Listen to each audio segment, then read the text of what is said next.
زندہ رہو، صلوات پڑھیے، اللہم صلی علی محمد و آل محمد۔ زندہ رہو۔ اللہ تبارک و تعالی قرآن حکیم میں بار بار انسانوں کو ان پر نازل کی ہوئی، ان کو عطا کی ہوئی نعمتوں کا ذکر کرتا ہے،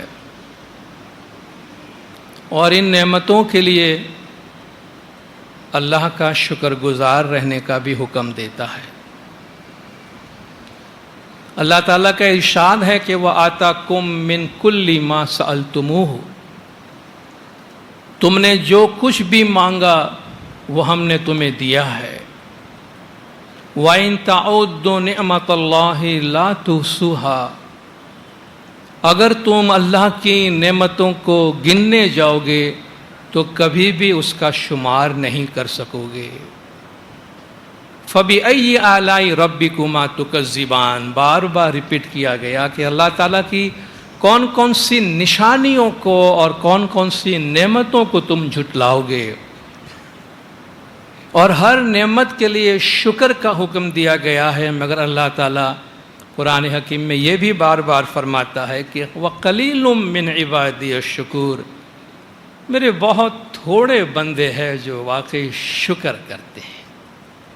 شکر کرنا تمہارے اپنے فائدے میں ہے۔ وَلَئِن شَكَرْتُمْ لَأَزِيدَنَّكُمْ، اگر تم شکر کرو گے تو ہم تمہیں اور بڑھا دیں گے نعمتوں کو۔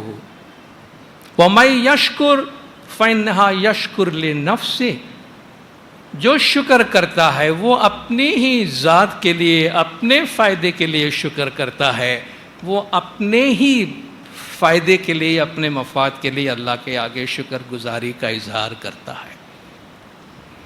شکر کرنے کے 3 طریقے ہیں۔ کوئی آپ پہ کچھ مہربانی کرتا ہے، کچھ نعمتیں آپ کو دیتا ہے، تو ایک تو آپ زبان سے کہتے ہیں بہت بہت شکریہ، ایک آپ اس کے ساتھ ساتھ دل کی گہرائیوں سے اس کی قدردانی کا بھی اظہار کرتے ہیں کہ میں دل سے کہتا ہوں، میں محسوس کرتا ہوں کہ تمہارا مجھ پہ بڑا احسان ہے۔ اور تیسرا شکر یہ ہے کہ جو سب سے بڑا شکر ہے کہ جو نعمت دی گئی ہے وہ نعمت دینے والے کی مرضی کے مطابق جس پرپس کے واسطے دی گئی ہے اس پرپس کے لیے اس کا استعمال کیا جائے۔ اگر کوئی مجھے تعلیم میں مدد کرتا ہے تو میں زبان سے بھی شکر کروں، دل سے بھی شکر کروں، مگر بہترین شکر یہ ہے کہ میں بہترین تعلیم حاصل کر کے اور اس تعلیم کا بہترین استعمال کر کے اس منعم، اس نعمت دینے والے کا میں شکر کروں۔ کوئی مجھے ایک زمین کا ٹکڑا دیتا ہے، میں زبان سے شکر کروں، دل سے شکر کروں، لیکن میں اس زمین کے ٹکڑے پہ محنت کر کے، ہل چلا کے، بیج بو کر، بہترین فصل لا کر اپنی زندگی کو بہترین بناؤں، تو وہ اس منعم کا، نعمت دینے والے کا سب سے اچھا شکر ہے۔ تو اللہ تبارک و تعالیٰ نے جو نعمتیں ہمیں دی ہیں، ان نعمتوں کا بہترین شکر یہ ہے کہ اس کی مرضی کے مطابق ان نعمتوں کا استعمال کیا جائے، ان نعمتوں کے مطابق اپنی زندگی گزاری جائے۔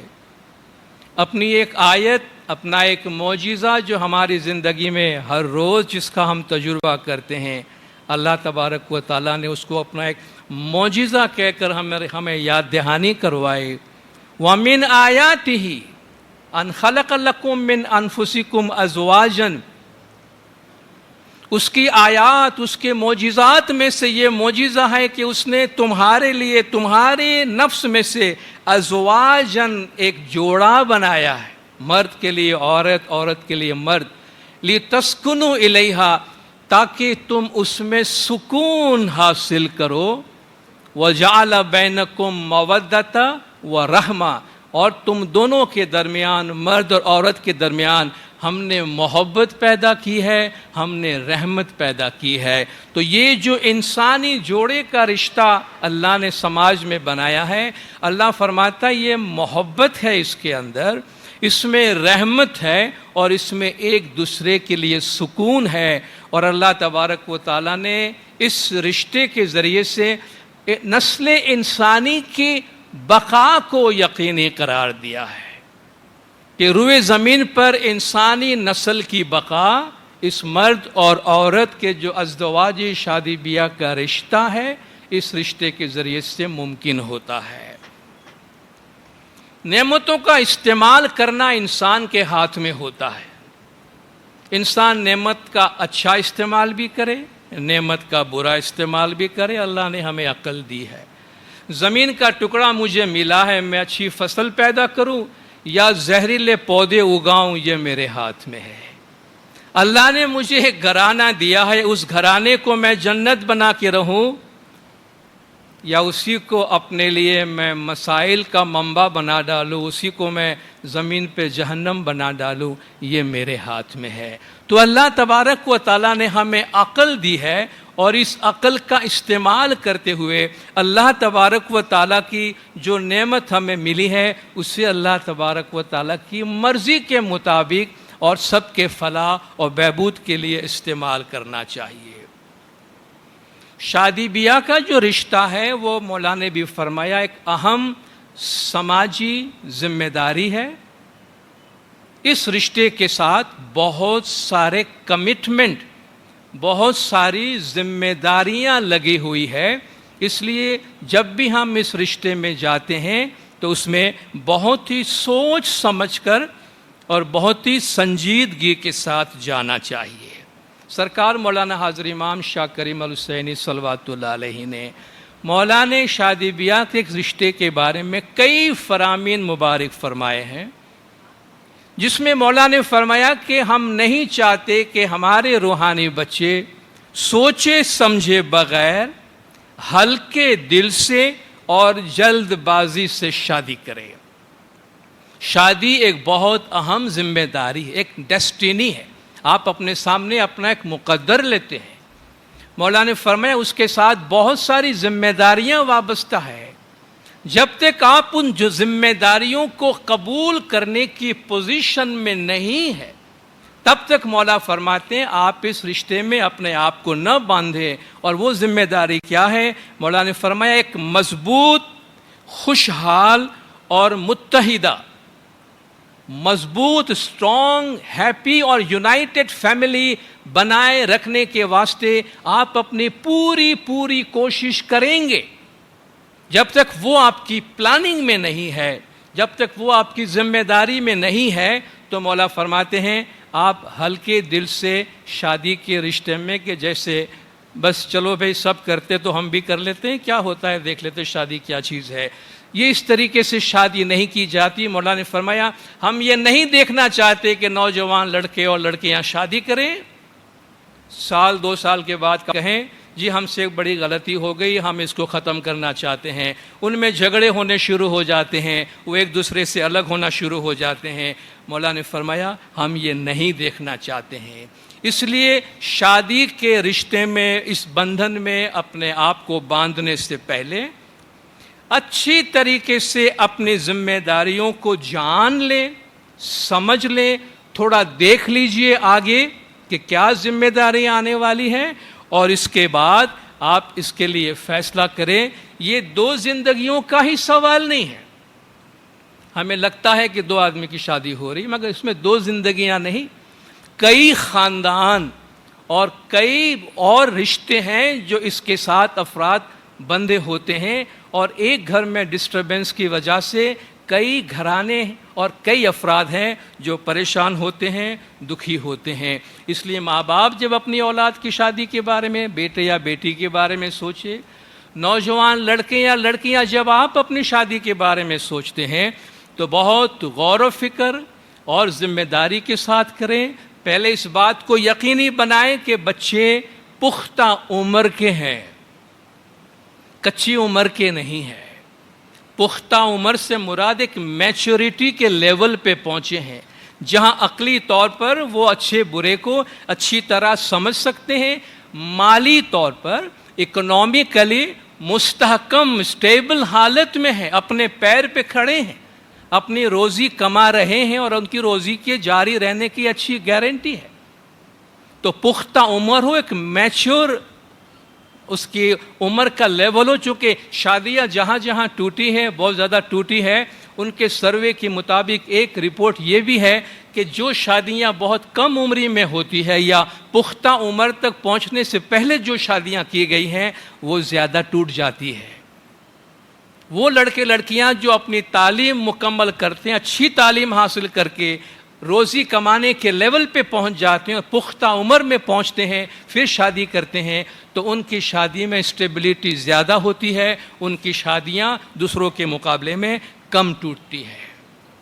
تعلیم معقول حد تک ہو، میں نہیں کہتا کہ تعلیم مکمل ہو جانی چاہیے. مولانا نے فرمایا تعلیم مکمل نہیں ہوتی ہے کبھی، پوری زندگی تعلیم مکمل نہیں ہوتی، مگر کم از کم اس لیول تک ہماری تعلیم ہو کہ جہاں ہم مالی طور پر خود کفیل ہو سکیں. آپ کا بیٹا یا آپ کی بیٹی تعلیم کے اس لیول تک پہنچے کم از کم کہ جہاں وہ اپنی روزی خود کمانے کے قابل ہو، تاکہ خدا نہ خواستہ کل کوئی برا وقت بھی آئے تو اپنے پیروں پہ کھڑے رہے. نہ صرف یہ بلکہ جس خاندان میں بھی ہو وہ مالی طور پر بھی اس خاندان کو سپورٹ کر سکے، خود کفیل ہو، اور اپنی ذمہ داریوں کے لیے کمٹمنٹ کرنے کے لیے، ذمہ داریوں کو اٹھانے کے لیے وہ اچھی طرح سے سمجھدار اور میچور ہو. شادی سے پہلے ہی، منگنی سے پہلے ہی پوری معلومات حاصل کر لیں. بہت سے گھرانے میں پرابلم یہ ہوتا ہے جی ہم سے یہ بات چھپائی گئی، ہم سے یہ پہلے نہیں کہا گیا، یہ بات پہلے ڈکلیئر نہیں کی گئی.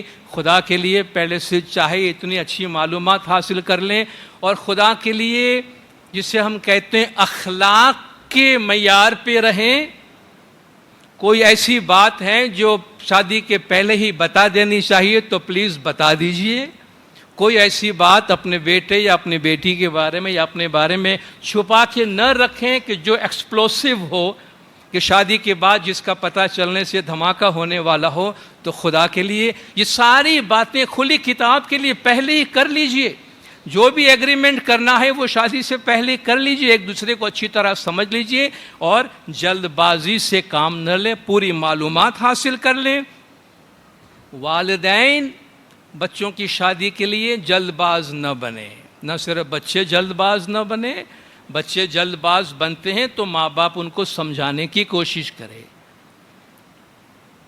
خاص طور پر دیکھا گیا ہے کہ لڑکیوں کی ماں باپ کو بڑی جلدی ہوتی ہے کہ بس لڑکی بڑی ہو رہی ہے، اچھا رشتہ آیا ہے فوراً کرا دو.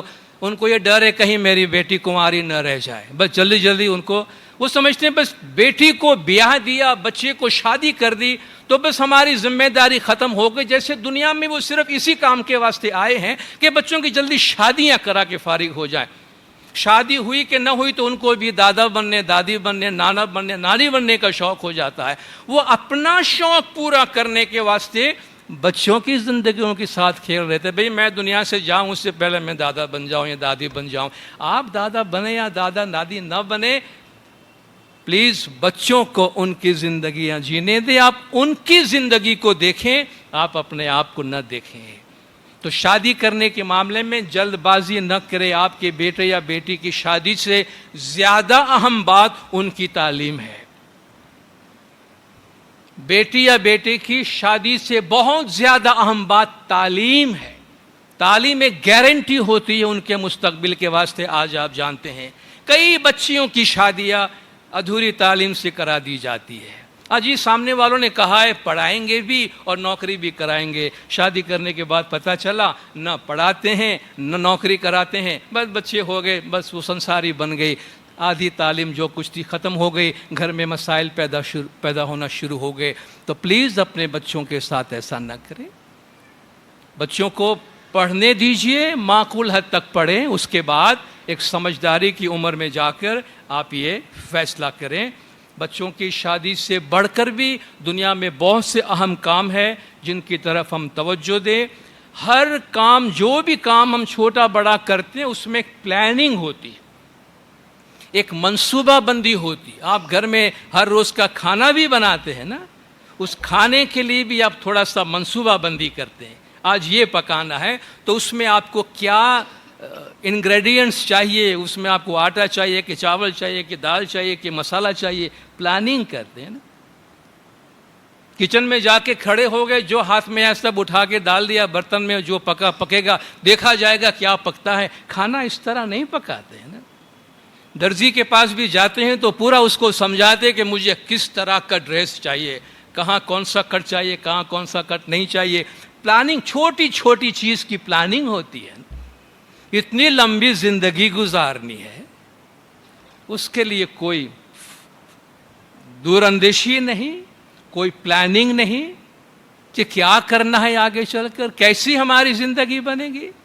سرکار مولانا حاضر امام شاہ کریم الحسینی صلوات اللہ علیہ, مولانا سن 2000 میں پاکستان کی وزٹ میں, کراچی کی وزٹ میں امام نے فرمایا کہ دیکھو زندگی, اچھی زندگی, اچھا معیار زندگی جو ہے وہ حادثاتی نہیں ہے, وہ صرف حسن اتفاق سے آپ کا معیار زندگی اچھا نہیں بن جاتا ہے. اس کے لیے آپ کو پلاننگ کرنی پڑتی ہے.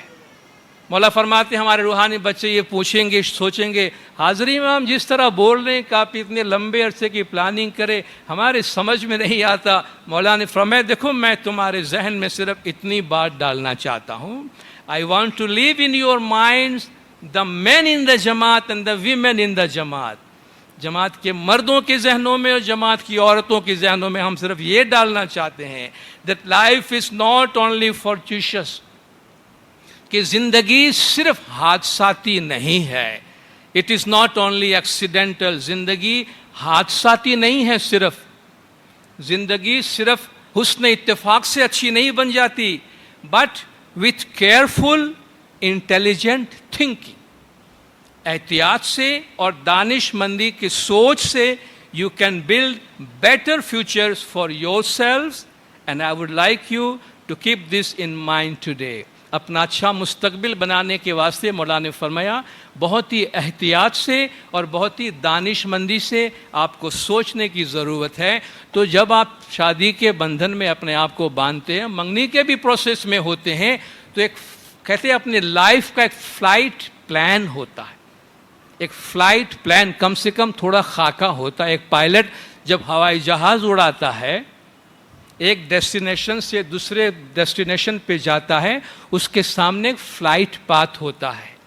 مجھے یہاں سے اڑان بھرنی ہے, مجھے وہاں جا کے لینڈ کرنا ہے, میں اتنے اسپیڈ پہ اوپر جاؤں گا, میرا یہ الٹیٹیوڈ ہوگا, مجھے اس میں اتنے ایندھن کی ضرورت ہے, میں نے اتنا ایندھن اس میں سنبھالا ہے, میں اتنے ہائٹ پہ جاؤں گا, اتنے بجے پہنچوں گا, اتنے بجے اتروں گا, درمیان میں مجھے کیسے موسم ملنے والے اس کی بھی معلومات ہوتی ہے اس کے پاس. اگر خدا نہ خواستہ موسم خراب ہو گیا تو مجھے کیا کرنا ہے, خدا نہ خواستہ ہنگامی حالت ہو گئی تو مجھے جہاز کو, پیسنجر کو, اپنے آپ کو کیسے سنبھالنا ہے, یہ سب اس کے ذہن میں ہوتی ہے بات.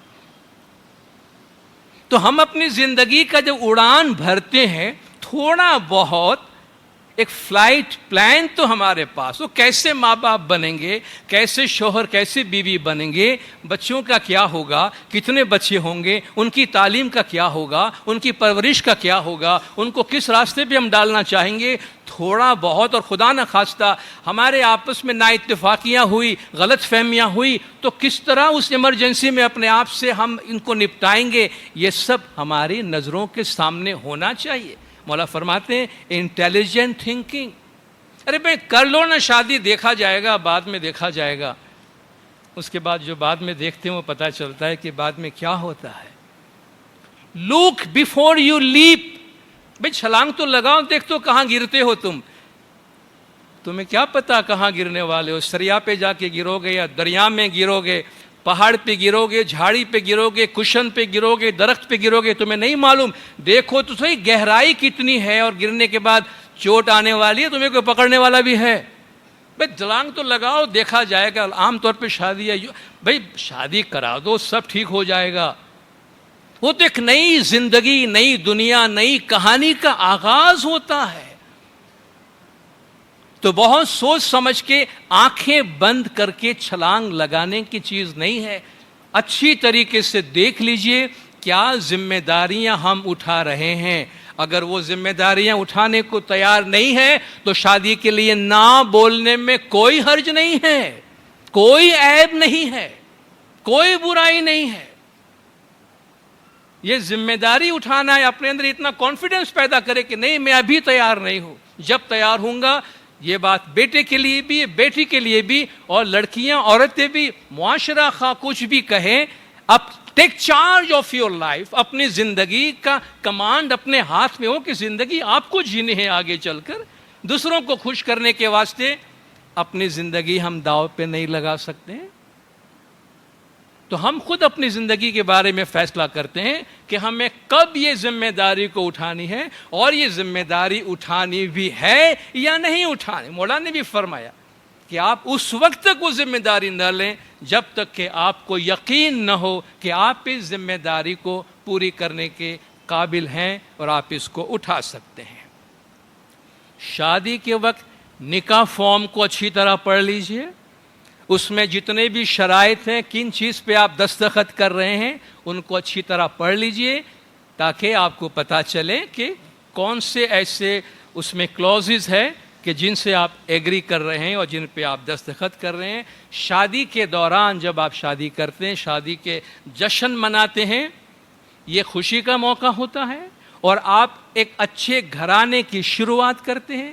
آپ اپنے نئے گھرانے کی شروعات اس طرح کریں کہ وہ آپ کے لیے خوشحالی لائے، آپ کے لیے اور بدحالی نہ لائے. کتنے گھرانے کو دیکھا گیا کہ جھوٹے دکھاوے کے واسطے، لوگوں کو خوش کرنے کے واسطے، بڑی بڑی دعوتیں کرنے کے واسطے، بڑا بڑا ریسیپشن کرنے کے واسطے قرضہ اٹھاتے ہیں، قرض اٹھاتے ہیں. وہ 4 دن کی چاندنی ختم ہو گئی تو پھر رونا دھونا شروع ہو گیا کہ میں بھی مقروض، میری بیوی بھی مقروض، میرا بچہ ہوا وہ بھی قرضے میں ہے. قرضہ ہی نہیں بھر سکتے تو زندگی آگے کیا بڑھائیں گے؟ تو کیا شادی خانہ آبادی کی آپ نے، اس کی ان کے خانے کو آپ نے آباد کیا یا ان کو اور بربادی کے راستے پہ دھکیل دیا؟ کیا ضرورت ہے اس جھوٹے دکھاوے کی؟ کیا ضرورت ہے؟ کیا حاصل کر لیتے ہیں ہم اس سے؟ کیا امام زمان کی ہدایات، امام کے فرامین ہمارے سامنے نہیں ہیں؟ دنیا میں اگر مثالیں قائم کرنی ہی ہے تو کچھ اچھی مثال قائم کریں، سب سے ہٹ کے مثال قائم کریں کہ میں لوگوں کو دکھاتا ہوں کہ میں یہ سارے دھام دھوم کے بغیر بھی اپنے اولاد کی شادی کر سکتا ہوں. اور یاد رکھیے دنیا اس کی قدر کریں گے، دنیا اس کی تعریف کریں گے، آپ کو برا بھلا نہیں کہیں گے. تو خدا را یہ قرضے وغیرہ لے کر اپنے آپ کو اور اپنی اولاد کے جو مستقبل ہے ان کو آپ مشکلات میں نہ ڈالیں. شادی کے بعد جب آپ پیرنٹس بننے کی تیاری کرتے ہیں، جب بھی آپ ڈیسائیڈ کرتے ہیں کہ آپ پیرنٹس بننا چاہتے ہیں، تو آپ سمجھ سکتے ہیں پیرنٹس بننا ایک بہت بڑی ذمہ داری ہے. یہ بات ایڈوائزبل ہوگی، ایک اچھا مشورہ ہوگا، پیرنٹس بننے سے پہلے اچھے پیرنٹنگ کی ٹریننگ لے لیجیے. آج کل ماشاءاللہ جماعتوں میں بھی پیرنٹنگ کی ٹریننگ دی جاتی ہے. آپ اچھے ماں باپ، اچھے والدین کیسے بن سکتے ہیں، بچوں کی دیکھ بھال کیسے کی جاتی ہے، وہ پورا ایک سائنس ہے، وہ پورا ایک علم ہے. اس کی تھوڑی سی ٹریننگ لے لیں تو ہم بہتر والدین بن سکیں گے. اپنے بچوں کی پرورش کیسے کی جانی چاہیے اس میں ہم زیادہ انفارمڈ وے میں انوالو ہوں گے، اور انشاءاللہ آنے والی نسلوں کے لیے ہم بہترین والدین ثابت ہوں گے. یاد رکھیے شادی کے بعد جب آپ کی اولاد ہو جاتی ہے تو آپ کی ساری پرائرٹیز، ترجیحات بدل جاتی ہے. جب میاں بیوی اکیلے ہیں تو ٹھیک ہے بھائی، پارٹیاں بھی ہو رہی ہیں اور باہر بھی جا رہے ہیں، گھومنے بھی جا رہے ہیں، دوست بھی آ رہے ہیں، برادر بھی آ رہے ہیں، سب کچھ چل رہا ہے، انجوائے کر رہے ہیں. مگر جب اولاد ہو گئی، بچے ہو گئے، تو پھر پرائرٹی نہ میں ہوں، نہ بیوی ہے، نہ شوہر ہے، پرائرٹی بچہ ہے. پرائرٹی ہماری ترجیحات میں سب سے پہلے ہماری اولاد آتی ہے، اور ہمارا سارا وقت، سارا اٹینشن پھر اس اولاد کی طرف جاتا ہے. تو اللہ تبارک و تعالیٰ جب ہمیں اولاد سے نوازتا ہے تو یہ ہماری ذمہ داری میں آتی ہے یہ بات کہ ہم اس اولاد کو، اپنے بیٹے بیٹی کو بہترین مستقبل دے سکیں. اس کے لیے جو کچھ بھی ہم سے ممکن ہو وہ ہم ضرور کریں. گھر کا ماحول جب آپ کے پاس بچے ہیں، گھر کا ماحول ایسا رکھیں کہ آپ کے بچے بہت آسانی سے کھلے دل سے کوئی بھی بات آپ کے ساتھ ڈسکس کر سکے۔ ماں باپ اور اولاد کا رشتہ دوستوں کا رشتہ ہونا چاہیے۔ باپ اور بیٹے کا رشتہ دوستوں کا رشتہ ہونا چاہیے۔ ماں اور بیٹی کا رشتہ سہیلیوں والا رشتہ ہونا چاہیے۔ آپ جانتے ہیں لڑکیاں بہت سی باتیں ماں باپ سے نہیں کرتی مگر سہیلیوں سے کرتے ہیں۔ دوست بھی بہت سی باتیں جو کسی سے بھی نہیں کرتے ہیں دوست سے کرتے ہیں۔ آپ اپنی اولاد کے بہترین دوست بن کے رہے، گھر کا ماحول پیار محبت اور شفقت سے بھرا ہوا ہو، تشدد اور مار پیٹ اور خوف سے بھرا ہوا نہ ہو۔ آپ کو راستے میں بھٹکتے ہوئے بچے جو نظر آتے ہیں، بہت سارے بچے، یہ کون سے بچے ہیں؟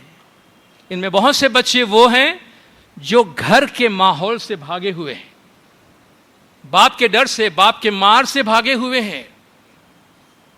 جب یہ بہت ایبیوزڈ ہوتے ہیں، گھر کے ماحول میں گھٹن ہونے لگتا ہے، ماں باپ بچے کو سمجھ نہیں پاتے ہیں یا سوچے سمجھے بغیر بچے پیدا کر دیتے ہیں اور پھر اس کی ذمہ داری اٹھانے کو تیار نہیں ہوتے ہیں، تو پھر بچے پہ بڑا ظلم ہوتا ہے۔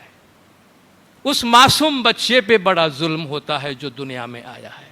تو گھر کا ماحول کوئی تھانے دار اور چور والا حساب نہ رکھے۔ باپ گھر کے اندر داروغہ کی طرح نہ رہے، باپ گھر کے اندر ایک شفیق باپ کی طرح رہے۔ بچے گھر پہ آئے، ماں باپ کی عزت احترام کرے، رسپیکٹ محبت کی وجہ سے کرے، خوف کے مارے نہ کرے۔ خوف کی وجہ سے بچے کی سائیکی ڈسٹرب ہوتی ہے، بچوں کی نفسیات ڈسٹرب ہوتی ہے، بچہ پوری طرح گرو نہیں ہوتا ہے، نفسیاتی بیماریوں کے ساتھ پروان چڑھتا ہے۔ گھریلو ماحول بھی اگر کشیدہ ہوتے ہیں تو بچے ڈسٹرب ہو جاتے ہیں۔ بہت دفعہ ایسے پیرنٹس ہمارے پاس بچوں کو لے کے آتے ہیں کہ ہمارے بچے کے ساتھ یہ پرابلم ہے، اور جب ماں باپ سے بات کی جاتی ہے، بچے سے بات کی جاتی ہے، تو ہمیں معذرت کے ساتھ ان کو مشورہ دینا پڑتا ہے کہ بھائی پرابلم بچے میں نہیں ہے، علاج کی ضرورت بچے کو نہیں ہے، آپ دونوں کو ہے۔ پلیز آپ کسی اچھے کنسلٹنٹس کے پاس جائیے، کسی کاؤنسلر کے پاس جائیے، تاکہ آپ کے آپس کے تعلقات اچھے ہوں، جن کی وجہ سے یہ بچہ جو ہے وہ سفر کر رہا ہے۔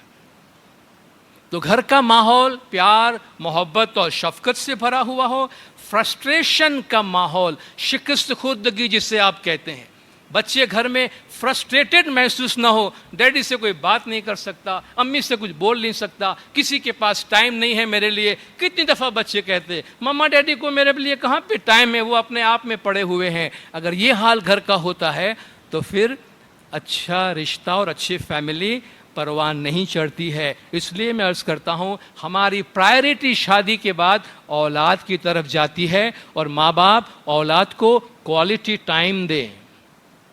اپنا بہترین ٹائم جب آپ کام سے فارغ ہوتے ہیں خاص بچوں کے ساتھ گزاریے، لیکن بچوں کے ساتھ اس طرح مت گزاریے جیسا مولا نے فرمایا کہ آج رستے میں ہم کو ایسے لوگ ہر جگہ نظر آتے ہیں، ہر آدمی اپنی اسکرین پہ لگا ہوا ہے، ہر آدمی اپنا اسکرین، اس کا موبائل اس کے ہاتھ میں، اس کا آئی پیڈ اس کے ہاتھ میں ہے، سب اپنی اپنی اسکرین میں اکیلے، الون مولا نے فرمایا، ہجوم کے اندر ہزاروں لاکھوں آدمی، ہر آدمی اکیلا اپنی جگہ پہ، کیوں؟ ہر ایک کی نظر وہاں ہے۔ تو جی ماما بیٹھ کر، ماما اپنی اسکرین پہ لگی ہے، پاپا اپنی اسکرین میں لگے ہوئے ہیں، تو بچہ کیا کرے؟ وہ اپنی اسکرین لے کے بیٹھ گیا، اللہ اللہ خیر صلاح، جی کوالٹی ٹائم دے رہے ہیں فیملی کو، بچے کو کوالٹی ٹائم دے رہے ہیں، اور ہر آدمی اپنے اسکرین پہ لگا ہوا ہے، تو آپ نے کیا کوالٹی ٹائم بچے کو دیا ہے؟ یہ ہنسی آتی ہمیں۔ حضرت امام نے بڑے دکھ کے ساتھ یہ بات کہی ہے کہ یہ آپ کو کنیکشن تو بہت دے دیا، better greater connectivity does not necessarily mean greater connectedness. آپ کے موبائل میں کنیکشنز تو آپ کو بہت سارے مل گئے، مگر یہ اس بات کی گارنٹی نہیں ہے کہ آدمی ایک دوسرے سے قریب آیا ہو، بلکہ آدمی ایک دوسرے سے دور ہو گیا ہے۔ پورا خاندان ڈنر کے واسطے باہر جاتا ہے، خاندان کا ہر آدمی اپنی اسکرین میں لگا ہوا ہے، وہ کیا فیملی ڈنر ہو رہا ہے اور کیا فیملی گیدرنگ ہو رہی ہے سمجھ میں نہیں آ رہا ہے۔ تو اس بات کو یقینی بنائیں کہ آپ وہ ٹائم جو اپنی اولاد کے واسطے آپ کہہ رہے ہیں کہ آپ صرف کرنا چاہتے ہیں اور کر رہے ہیں، تو وہ آپ کے اولاد کے واسطے ہی ہو، ان کے ساتھ کھیلنا کودنا، ان کی تعلیم میں دلچسپی لینا، ان کے ہوم ورک میں دلچسپی لینا، یہ سب والدین کی طرف سے ایک پورا کمٹمنٹ ہونا چاہیے۔ میاں بیوی جو اپنا گھر بناتے ہیں، اپنا ایک مضبوط گھرانہ بنانے کے واسطے پوری طریقے سے کمٹ کریں۔ جو بھی شادی کے بندھن میں باندھتا ہے یہ ایک لانگ ٹرم کمٹمنٹ ہوتا ہے، ایک زندگی بھر کی کمٹمنٹ ہوتی ہے۔ کہتے ہیں یہ ایک ایسا کمٹمنٹ ہے that you burn your boats behind، آپ پیچھے اپنی کشتیاں جلا کے آتے ہیں۔ کشتیاں جلا دینے کا مطلب کیا ہوتا ہے؟ واپسی کا راستہ نہیں ہے۔ یہی سمجھ کے گھر کے واسطے کمٹ کرنا چاہیے۔ مشکل وقت میں اگرچہ اللہ نے ایگزٹ بنا کے رکھا ہے ہمارے واسطے، مگر وہ ایگزٹ جتنا کم استعمال کرے اتنا آپ کے لیے اچھا ہے۔ تو ہمیں واپس لوٹنے کے واسطے ہم اس ڈاکیومنٹ کے اندر اس رشتے میں جا کر ہم سائن نہیں کرتے، بلکہ اپنی پوری زندگی کے واسطے ہم کمٹ کرنے کے واسطے اس رشتے میں جاتے ہیں۔ 1 یا 2 سال کے اندر کتنے واقعات ہوئے ہیں، جی ہم سے غلطی ہو گئی، الگ ہونا چاہتے، چھوٹا سا بچہ، تازہ بچہ گود میں ہے، 6 مہینے کا 12 مہینے کا، اس کو لے کر آئے، جی طلاق لینا ہے۔ ارے خدا کے واسطے اتنا تو سوچو کہ اس معصوم نے کیا گناہ کیا ہے، تم کو الگ ہونا ہے، اس کا کیا ہوگا؟ کوئی سوچا اس کے بارے میں؟ مولا فرماتے ہم نہیں چاہتے ہمارے روحانی بچے شادی کرے، 1-2 سال کے بعد آ کے الگ ہو جائیں اور بچوں کو دونوں میں سے کسی ایک خاندان کے حوالے کر دیں، اور وہ بچہ کس طریقے سے پروان چڑھے گا؟ سنگل پیرنٹ کے ساتھ وہ کیسے بڑا ہوگا؟ کیا ہوگا اس کا فیوچر؟ آپ یہ دونوں جو آپس میں لڑ رہے ہیں، الگ ہونا چاہتے ہیں، یہ آپ دونوں کی مشترکہ اولاد ہے، آپ کا بیٹا آپ کی بیٹی ہے، اس کے فیوچر کے بارے میں تو خدا کے لیے کچھ سوچو۔ آپ اپنا ہی سوچ رہے ہیں۔ تو ان چیزوں سے اپنے آپ کو الگ کرنے، اپنے آپ کو باہر نکالیں۔ بہت امپورٹنٹ چیز ہے کہ ہم اس رشتے کے لیے اپنے آپ کو کمٹ کریں، بہت سوچ سمجھ کے اس رشتے میں داخل ہوں، مولا کے فرمان کے مطابق ہلکے دل سے اس میں نہ جائیں، بلا سوچے سمجھے نہ جائیں۔ جب بھی اس رشتے کے بارے میں سوچیں پوری سمجھداری کے ساتھ اور پوری کمٹمنٹ کے ساتھ۔ انشاءاللہ اس بات کو ہم آگے بڑھائیں گے۔ خود صلوات پڑھے دیندار، اللہم صلی علی محمد و آل محمد۔